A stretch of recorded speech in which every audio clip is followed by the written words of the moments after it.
Welcome అందరికీ welcome అండి. And ఇవాళ వచ్చేసి ప్రీ రిలీజ్ ఈవెంట్ గురించి మాట్లాడుకుందాం. రామ్ చరణ్ గారు అయితే ఎక్కువ మాట్లాడలేదు. తర్వాత మన సక్సెస్ మీట్లో అక్కడ ఇక్కడ మాట్లాడదామని చెప్పి సైలెంట్గా ఉన్నాడు. కానీ మన పవర్ స్టార్ పవన్ కళ్యాణ్ గారు అయితే ఒక మినిమం ఏం లేకున్నా కానీ ఒక గంట దగ్గర ఒక గంట మాట్లాడేశారు భయ్య. వేరే లెవెల్ స్పీచ్. నాకైతే బాగా నచ్చింది ఆ స్పీచ్ కూడా. ఇంకొకటి ఏంటంటే మన రామ్ చరణ్కి హనుమంతుని పేరుతో సహా రామ్ చరణ్ అని చెప్పేసి పెట్టేసిన అని చెప్పేసి అన్నాడు. అది బాగా సూట్ అవుతుంది.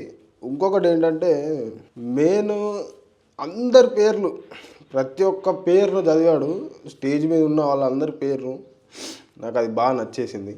ఒకటైతే చెప్పారు, ప్రతి ఒక్క సినిమాకి మీరు వెళ్ళి అక్కడ ఏ ఇబ్బందులు పడకుండా మంచిగా ఇంటికి వెళ్ళండి అని చెప్పేసి చెప్పాడు. అది కూడా నాకు కొంచెం బెటర్గా అనిపించింది. ఎందుకంటే మనం ఒక సినిమాకి వెళ్ళి అక్కడ పోయి గొడవలు పడి మనకేమో చేసుకొని అదేమో చేసుకొని వాళ్ళకేమో జరిగిందని చెప్పేసి అక్కడ గుంపులుగా ఉండడం వల్ల వచ్చేది ఏం లేదు. మనకే ప్రాబ్లం. ప్రజలే. హీరో గురించి కరెక్ట్గా చెప్పాడు. ఒకటి హీరో అంటే ఏంటి, ఒక సెలబ్రిటీ, ఆయన కూడా మనిషినే, వేరే ఏం కాదని చెప్పాడు అన్నమాట. ఇంకొకటి ఏంటంటే మన శంకర్ గురించి అయితే భలే చెప్పాడు. అది ఎప్పుడో ఆయన ఓల్డ్ సినిమాలు కూడా చెన్నైలో బ్లాక్లో టికెట్లు కొనుక్కొని చూడడం జరిగిందని చెప్పాడు. చెప్పాలి మన శంకర్ గారు ఇంత ఫేమస్ అనేది ఇండియాలో. పవన్ కళ్యాణ్ వాళ్ళు స్టార్లెస్ ఉంటే కొంచెం బెటర్గా ఫీల్ అవుతున్నారంటే అర్థం చేసుకోవాలి మనం ఏం చెప్పారు ఏంటి ఏం కథ అనేది.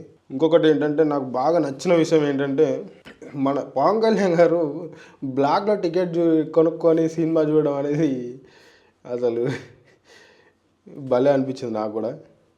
ఓకే, ఇవన్నీ పక్కన పెడితే మనం సినిమా విషయానికి వద్దాం. ఫస్ట్ ఆఫ్ ఆల్ సినిమా విషయానికి వస్తే కలెక్షన్ వైజ్గా నాకు తెలిసి మన తెలంగాణలో ఎక్కువ ఉండదు. ఎందుకంటే బెనిఫిట్ షోలు అయితే లేవు.